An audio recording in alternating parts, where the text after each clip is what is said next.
one of kind of the founding fathers of self-improvement and self-betterment is named Jim Rohn. He was kind of the mentor to Tony Robbins, who you've probably heard of.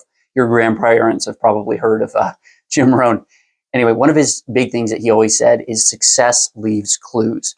What that means is he would always encourage Tony Robbins and some of his other mentees to watch for those who had gone before them, would kind of pave the trail, who had made great strides in a specific industry or area, and they had really, really honed in on development, personal development.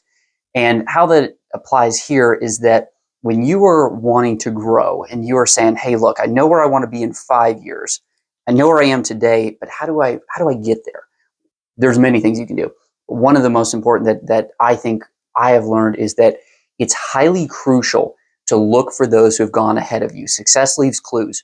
You can find that company who's doing 7 figures a year, who is gone ahead of you, who's knocking out 500, 1,000 jobs per year, who's really made a huge footprint in your area, and you can see what they have done, and you can kind of create your own trail, and you can pull things from that will apply to you.